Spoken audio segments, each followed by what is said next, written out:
Hey, what's going on, everybody? Today is March 21st, 2024, and you are listening and watching the Daily AI Show live. And today, along with Junmi, Beth, Aaron, Carl, Andy, and I'm Brian, so almost got the whole crew here, we are talking about AI hype versus reality. And this is actually the one person who's not here. This is Robert's idea for this show, and I thought it was a pretty good one. And there's a lot to kind of dive into here. And what I really want to do as a group is, let's sort of talk broadly about like the AI hype cycle and things like that. But then I also think it would be fun to bring up things like, Carl, we were talking right before the show, chatbots, AI hype versus reality on specifically chatbots and what businesses are expecting versus not. So those are the type of topics we'll talk about. But let's just kind of like zoom out for a second as we jump into this. Things like, I put it in the show description on LinkedIn for it, but like, let's talk about, the AI, the hype cycle. Let's talk about, where these realistic expectations should be. Is there a crash looming? Is this going to be, the dot-com bubble 2.0 that all of us on this show are old enough to live through and watched? And there was a lot of investment, a lot of funding. We were watching lots of companies go to that unicorn status. I'm not quite sure if we were saying unicorn at that time. I don't think we were, but that unicorn status or whatever the relevant, the one of that time would have been for that amount of money if it wasn't $1 billion. And is that what's about to happen again? Are people going to get disillusioned with what AI is if it doesn't do the things that they think it should do, even if it's impressive, even if it's super impressive and we didn't have it 6 months ago? Are people going to be like, yeah, so what's next? And is that going to lead people away? And in turn, will that take investment? So tons to be there, but I wanted to kind of set the stage. Who would like to jump into this? Who's feeling itchy today and wants to bring on their first thoughts on this? Can I just want to quickly, when you talked about the things that came out, but will it be there 6 months ago? I think I sent a note. There was a post by Nicole Leffer on LinkedIn, and she mentioned how like a lot of people, still don't use GPT-4 or whatever that was, and I thought I saw another post talking about iPhone to iPhone 15 Pro. We're all like, AI is pretty much iPhone to 15 Pro, not in 2 decades, in like a year and a half. Are you talking about from like the original iPhone to 15 Pro? Yeah, the original iPhone to what we have now, right? So that cycle. So for us, like iPhones, Androids, there's so many things that you can do with it now that when the first iPhone came up, there's no way we could have thought of doing that. There's no apps to support it, or just the actions that we take. They don't do that. But it took 2 decades to get that, to iterate. And I think Sam Altman actually talked about that in his interview with Lex Friedman, how they don't want to have mind-blowing expectations every year, but it doesn't matter. It's what's happening. The only unfortunate part about the hype cycle versus reality is that no one can catch up. So the only people who are excited about are people who are in the AI space, excited, post about it, and no one can actually use it because it's either on a wait list or people can use it, but people aren't there yet. Like, I feel like a lot of us were 10 steps ahead. But then when the people take 2 steps forward, like anybody else, we're another 20 steps ahead because we knew the 10 steps and we've leveled ourselves up based on those 10 steps. And people can't jump to 20. Like you can't go from iPhone 1 to iPhone 15. Like you can now, but like people can't do it now because you would need to go through at least step 7, step 13 to understand step 20, but everyone is still in step 2 or 3. And that's where I think like that pace is so ridiculously fast. It's just people just like, I don't know what I'm doing.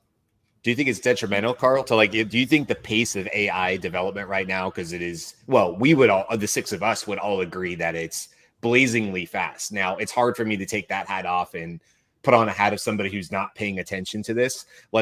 Let's take somebody that is probably not being affected by AI. Like, let's take somebody in the trades like a welder. Yeah.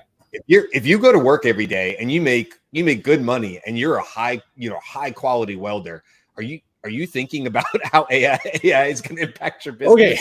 Probably not, right? So I don't know. Is this a bad thing? Going to take your welding job. Let's open that up. Yesterday, and I don't know, we didn't cover it in the news, but we all saw, I'm hoping we all saw the Neuralink demo, right? Mhm. All of them saw the Neuralink demo. People right now, like some of my clients, when I go up to them and I showcase uploading a PDF to ChatGPT and asking an insight on something, the amount of, whoa, that's so cool. That's not in my head cool. That's like, great. But I've been using it for the past, we've all been using it for the past X amount of months, 8, 9, 10 months. All of these people are just using Chat GPT 3.5. They can't do any of that stuff. So to showcase a Neuralink, we're going from 1 to like 100. And how can the connection between 3.5 to Neuralink is really difficult even for some of us. Imagine someone seeing that and they're like, I don't even know how that works. And then you start talking about LLMs, and then you start talking about like what is that? What do these all things mean? And so when you said about detrimental, I think it is. And let's go back to the jobs. Oh my, there's a lot of like dooms about like, oh, this how many jobs, and all these reports saying jobs, and yes, Andy Gartner about jobs. But I think though, if you're not paying attention enough, instead of, again, 7 people in accounting, you only need 4. 7, 8 people in marketing, you only need 3. And it's not like we'll fire people right away. It's just there won't be as many positions open because people are starting to realize, oh, I don't need that person. I don't need a copywriter. I just hook up a chatbot to Slack and I'm good to go. Like, I think that's where the danger is, because it's too fast to people to pay attention to every single thing. Yeah, I look at it as like, go ahead. It's like with technology. I mean, I've been in the tech space for most of my career, and we're so used to it because it's been there for like computers have been there for 20 or 30 years. We've become used to Windows and we've become used to the internet. It's all happened relatively slowly, and then most people, and I use my mother as an example. She has a smartphone. She struggles with it, but she can use it. Whereas I never would have thought that was possible 10 years ago. But AI is just completely turning that on its head to the point where it's happening so fast. And I think Carl's spot on. Even us as AI geek/guru types, we can't keep up with it. I look at Midjourney. You want to create an image. What I could do 6 months ago versus what I can do now, just in terms of knowing how to put the right prompt in, is going to be a huge gap for some poor person with the first day you hand them a Midjourney or a Chat GPT and say, go for it. And they're going to go, make me a picture or something horrible like that. So the speed is going to be the biggest challenge. Over time, we'll get used to it as it gets easier to use this stuff. But I definitely think the speed is going to be the major challenge for most people.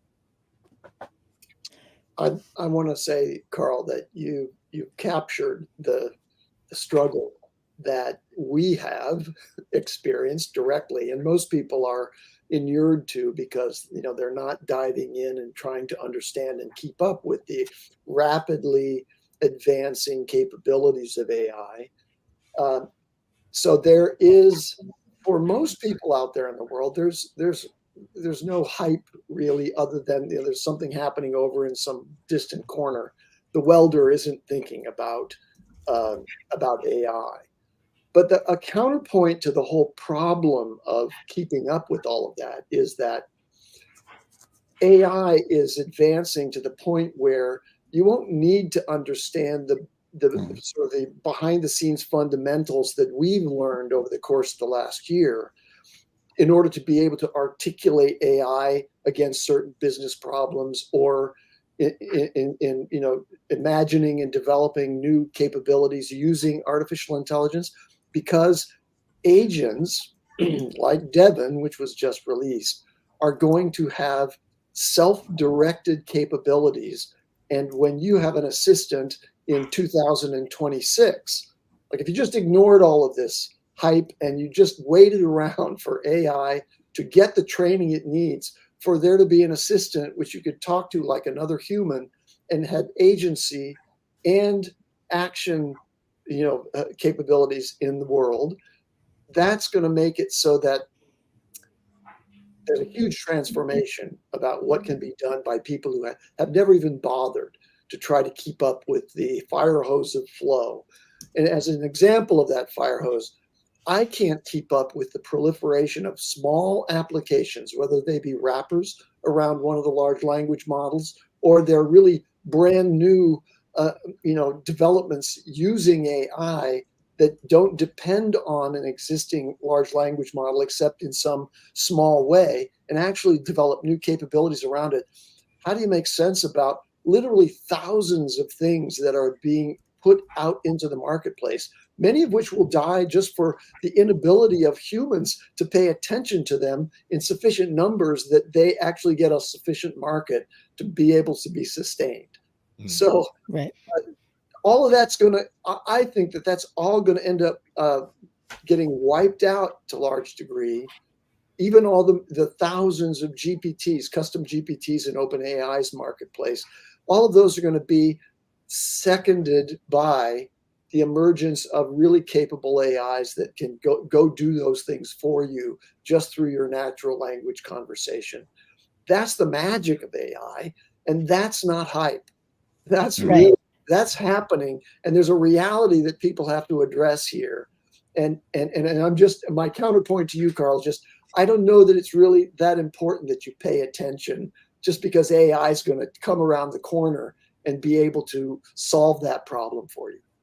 But if you're not paying attention, you're missing specific, like you're missing what I call the procrastination creativity time, right? Like you have an assignment, you need to go do dishes, right? Like you need to go and like let it gestate in your head. And then when it's time to do it, you can, you have a bunch of, at least I do, I have a bunch of thoughts that then can come out. If that period is missed, what comes out is really different. And I think it depends what the hype is, right? I mean, there's a certain extent of like the robots are coming, everyone to get from street kind of thing, which is a movie reference that's probably very old. Sorry.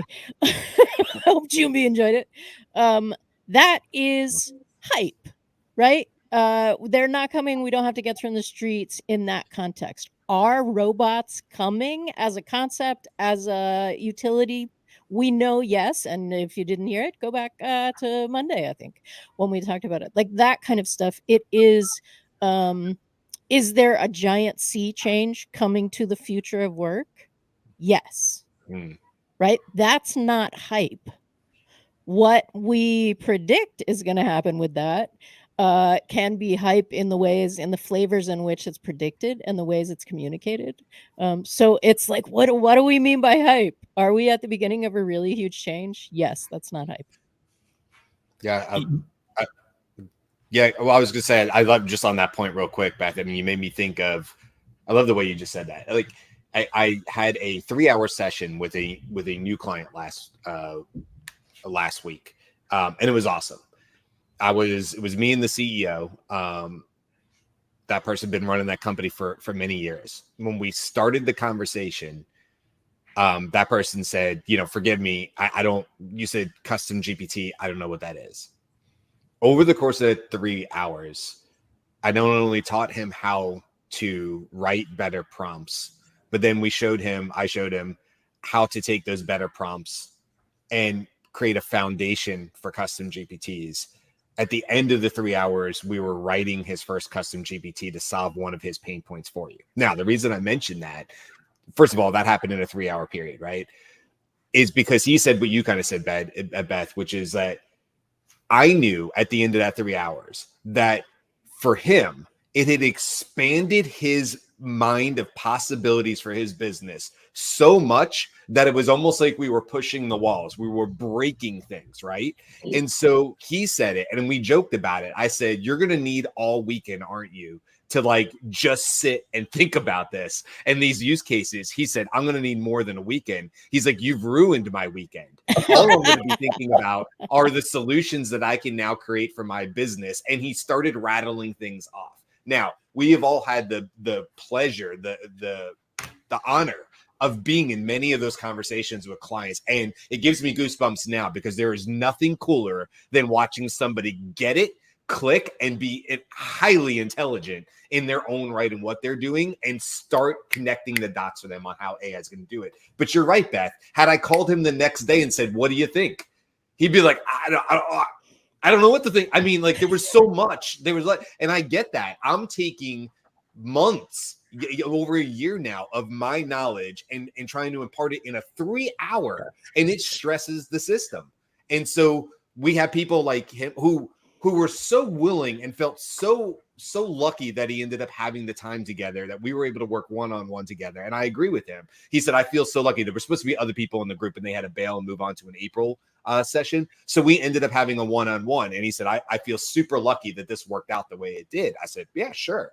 Happy to be here." But it just is a good reminder. I just want to bring out that story because it's a good reminder of what you said, Beth, which is like, we do need to allow people time to ruminate, to think about, to digest, to ingest, and all that. And maybe AI is hitting so fast that our business leaders of the world who want to use these AI tools as a solution just feel like, "Oh my God, I can't stop and think about this fast enough before there's another thing that's coming." And maybe I think the hype machine almost makes it feel like, "Hey, you know what?" And they just back away from the table, which is a problem. I would say that's a problem. I don't have the opportunity to talk to everybody for 3 hours. I wish I did, because I think I could do a lot of good, but it doesn't, there's only so much we can do at this beginning. So anyway, I just wanted to share that story really quick.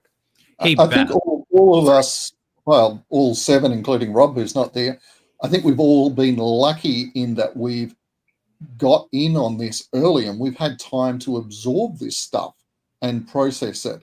Whereas, as you say, Ryan, you've got that guy there who's only had 3 hours, and he's lucky he had you and not somebody else, because you've had time to process it and figure out what's the important things I can show. How do I narrow it down and make it easy for them? I think in the long term, as I think it was Andy who said this, the idea that the stuff that's complicated now is going to be super easy soon, and we're just going to take it for granted. I liken it to, if any of you are old enough to have ever used an early model PC with DOS versus what you could do with Windows 11 or a smartphone now, 20 plus years ago, just light years apart. But we've gotten to that slowly.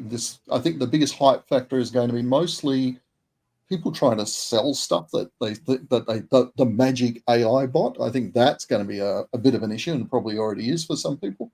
But I think for most people, it's just going to be a case of getting used to it. I noticed too, on any social channel, if you put in things that are more, and I'm just using the content I produce, the things that are, hey, this is how business is, or how you can use AI today, really tangible use cases, they don't get as many engagements as someone who would say, "Oh, AI is going to replace this. Here's the latest tool. Here's the coolest thing that you could do with AI." And then if you watch any of those 3 videos, they get the most like views, listens, engagements. But when you look at the video, you're like, okay, you can't really use that. No business can scale that. They won't buy that. And then it scares a lot of people because, oh, what do you mean accountants are gonna be replaced? Or what do you mean developers? Like when Devin came out, the X feed was full of, you're gonna have to fire your developer. Like, why would you say that? Because you won't. And Right. and those are the things, that's, to me, that's the hype cycle. Like that's the hype, and more people are listening to that. And you're like, and even someone like Matt Wolf, right? Like, oh, this, if anyone watches some of that stuff who has no clue about AI and then starts, digging deeper, a lot of the content creators are telling, you're like, how I don't even know what that person's talking about. And then I see 4 people that says developers, marketing people, creatives are going to be all replaced. Like, yeah, I'm going to be scared. Yeah, I'm going to be like that's the thing. It's like, but that's not the case, because a lot of these things is just one-off examples that may not even see the light of day. And that's the unfortunate thing with the speed of the speed, and B, and I know why creators need to do that, because they need to get views and clicks to get engagements. But those are the things that get views, engagements. So you're going to have to continue creating that. And no one's telling the story of like, yeah, that's all hype, but here's the boring stuff that actually can help you save 30, 40%. Right. I think that's the big piece right there. Yeah, Carl, I think you pointed out a real good distinction there too, is when we talk about hype, what is positive or negative hype, right? Like, to my mind, when someone just says, oh, hype about something, that's all about gassing up the positivity and the adoption and the acceptance and everything like that. But there's an opposite side of the coin there, right? There's the negative cycle, which is all about hyping up the pitfalls and, oh, this is the dangers and things like that. And, with all things, a little bit of moderation is good. You want to highlight potential issues, and you want to highlight how this is, how you can apply AI to your business or to your life to improve it. And I think that's kind of where where we come in, is to cut through that and show you, hey, this is an applied version. This is what you can do now. And I think if there's any trend that I've noticed that someone who is paying attention to AI probably can agree with me on it, is the trend to make huge announcements and big splashes, but not have anything that can be used. That irritates me personally. It's just marketing industry and the IT industry. Yeah, as long as exactly. So can you? I think if people have an issue with that things might be moving too fast or things are being blown out of proportion, let's give measured access or measured steps, applied steps that people can take. And I think that will mitigate it, any kind of hype issue. It's like, oh, this is what you can actually do. This is what you can actually expect. And then there's a place for, oh, we want to see this in the future. We foresee this coming down the line. So I think it's more, and Beth talks about this all the time, and I completely agree, literacy. Let's educate. Right. I think that's the biggest combatant to anything about this is you see, oh no, X, Y, and Z is going to happen, this terrible thing. And then that gets completely mitigated when it's like, oh, this is how it will actually work. And so once people become more educated about a subject, there's less fear, because ignorance breeds fear. So the more you know, the more you grow.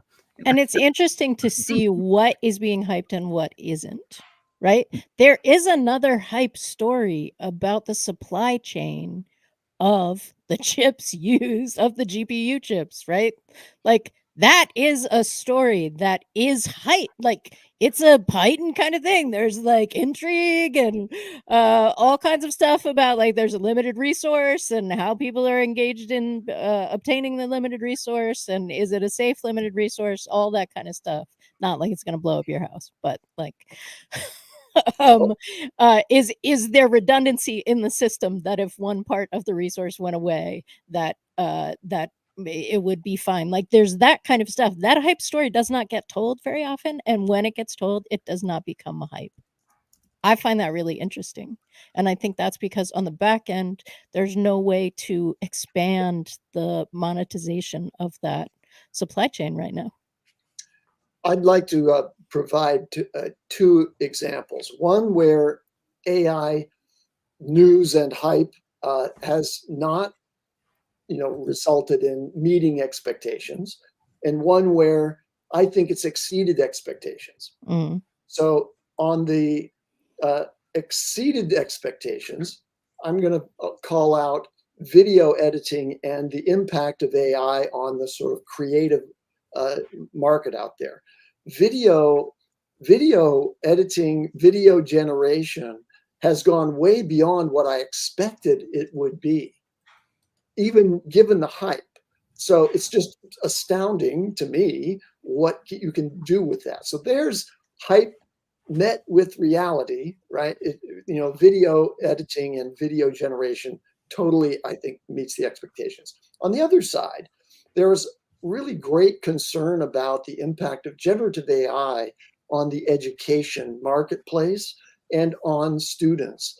And I think that there the hype was overblown, because I have yet to see, and this is an area where I'm particularly interested. You see my tagline here is user experience design for training and learning. And I have seen some early examples of ways that AI is starting to make inroads towards something that's divergent from the classic one-to-many model of knowledge transfer. But there are very few of them, and they really haven't found their way into the vision of, say, personal tutoring, even though there are some, good examples of that being available, but largely in text. But the personal tutoring vision and the impact on classrooms and educational institutions, I think has not, that's got a longer lead time to it. And so the hype, and the negative hype particularly, has not come to fruition for the people who sent that out there. One other thing I want to say about hype is one of my favorite and most irritating sort of marketing hypes out there is the Tony Robbins, Dean Graziosi. There's going to be armies of people delivering their knowledge through our platform, the knowledge, that's KBB something, knowledge building, whatever, and they're charging people tons of money, people who don't really have the facilities to really start a business based on their personal knowledge. And really, the irony of it is that they're really offering a large language model, which is really the source of the knowledge, not the person who's supposed to be going to make millions by delivering knowledge on their own part. There's huge hype around using AI to, by all of the sort of wealth marketers, like the people who are appealing to people who want a side gig or a wealth marketer. That is so overblown hype. And there's just really no way for anybody to cut through out there in the marketplace using these kinds of tools to deliver personal knowledge in a way that monetizes. So sorry, Tony, but you're just making millions off people's hopes and expectations. And it's an improper way to make money. Ty Lopez. That's the immediate when you said it was like Ty Lopez and his like stupid Lamborghini, and everyone saw the dumb video. And that's I've got a photo of me next to Ty's Lamborghini. I actually met him in the States. Did you? So there's one more thing about hype that I think it's even the tools that are coming out from the major tech companies that you can even use today. So for example, Microsoft Copilot, Google Duet, Gemini, whatever they call it now too. I think when those come out, you've got the awesome videos. Microsoft and Google came out with super slick videos. Slick videos. Just not reality. Love the slick videos, but that's all they give you. And even I'm going through Microsoft's Copilot like documents to try to understand, and it's like, that's it? That's all you got? It's like, can you I don't need your slick videos. Can you have this really boring video that shows me all these things that you do, and I have to go to YouTube and find people to give me that too. So I think when we talk about hype, even the companies hype something out, then they deliver the product, and unlike other times, they're like, I don't care about that. Or it's not that they don't care. We're on to the next thing because AI is moving so fast. We have to develop. So the education part kind of gets left behind, and it's up to us to kind of figure this whole thing out. Or it's a letdown, which is kind of what you're saying. So you have a really valid point, Carl. I hadn't thought about this, but you're right. One of the problems with AI hype right now is the damn businesses who are putting out the AI products, because we have seen over and over and over again where something does look very slick and it's very well put together. The Google thing comes up a lot, but others have done it too. And the thing is, the thing that you get at the end is still really impressive, but your bar was set way up here. And then it fails at the top 20%. And then you get this pretty good, couldn't do it yesterday type tool. But you do end up, I don't know, end up feeling let down because I'm like, it doesn't work as fast, or the latency is a problem, or Sora might be an issue like this. Yeah. Like we saw the stuff they were doing. Now, you know, the best we were getting is like Sam Altman was like, give me an idea, and he would throw it into like on X, and then he would go do it. And at least he was saying like, this one didn't come out that good. Yeah. And what I remember from the early days is like, here's a better one. Okay. Yeah. At least you're showing me that this thing isn't perfect every single time. Yeah. Because that is definitely hype. If that's all you set out there, I don't care when they release it, whether it's Q2, Q3, Q4 in 2024, people are going to inevitably be let down. They saw the potential of the truck running down the mountain road, and they're going to go, why does my truck have 6 wheels?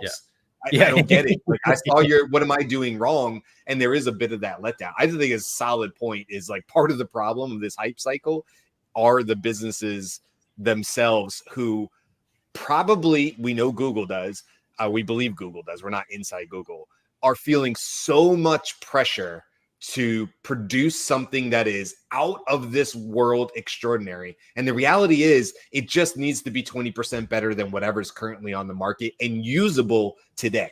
That's what people want, is something they can literally deploy today, and it makes a difference in their business. Everything else is just fancy, as Greg said, magic, because he was talking back in the past about, we were talking about PDFs, and Greg, by the way, Greg, always love your comments, they're so insightful. You said we see PDF to Neuralink as 1 to 100 because we have so much context. To those not immersed, it's just a different magic trick, and I have to agree. I think that's a really great point. By the way, Greg, I want to say something on the show. This whole hype thing, I want to perhaps maybe badmouth my own occupation, which is marketing. Some or maybe a lot of you people are familiar with a guy by the name of Gary Vaynerchuk, who's supposedly one of the best known social media marketers in the world. And he said this some years ago, and I agree with him. He said, quote unquote, marketers ruin everything. You know, something new comes out, it's cool, it's interesting, and they go hard, they pump up the BS factor. And I think all of us have had experiences where we've used AI tools and we've discovered, hey, it's not quite as good as the hype comes out. And so you've got to really, I guess, take a lot of that as just marketing hype to sell something. Right. So, this is kind of the equivalent of like the person who writes the article isn't the person who writes the headline of the article that goes on the front thing. And then you're like, wow, you came really hard at this company for making a mistake. And the article didn't. The article was like, no, this is totally reasonable. We understand. But the clickbait of that first piece. Clickbait. And that's hey, Junmi, I think we know this as gamers. You know, the cutscene and the trailer so many times. It was like, I don't even pay attention, or I don't even give credibility unless the disclaimer's on the bottom that says in-game footage alpha. If I see that, then I'm like, okay, that's a realistic expectation. Other than that, that's a movie. You know, it got me another thinking too. So Beth, you know Salesforce. And going back to the hype versus reality, and going back to the iPhone description, Salesforce has been, again, another 2 decades. Imagine you, new to Salesforce, having to learn everything in 2 decades that was done in less than 3 hours, like you said, Brian, in that span. It's like, I got an amazing CRM for you. And in 3 hours, you say everything that you know that covers 20 years of development. That person be like, that's a cool tool. I don't know how to deploy that. I'm just gonna let you deploy it. That's it. There's just no way. It can do what, and that. I don't know what that even means. Right. So, and Salesforce has this like within the Salesforce community, the people who have access in the beginning, like the movie comes out, everybody's excited. It's a long time before anybody has access. Then some. Yay! All right. Hi, So we're go gonna wrap it up there, I tomorrow, think. Brian. No, we're gonna wrap it up there. I think we've done a good job here. It's been really good insights. Thank you as always, Greg, for throwing in the comments. And I'm serious. I think we should you have it on the show if you'd like to interview you, because you always have such great insights into AI. It'd be great to talk to you. Tomorrow we're gonna be doing our 2-week what did we just say show, which is basically us going back over maybe today's topic, maybe other ones we did over the last 2 weeks of shows. It's been a really popular show so far. And it just gives us the opportunity to bring back some of the topics. Maybe there's been some discussion, some advancements. We'll talk about all that. That happens tomorrow. Until then, we'll see you guys. Have a great day. Bye. Ciao.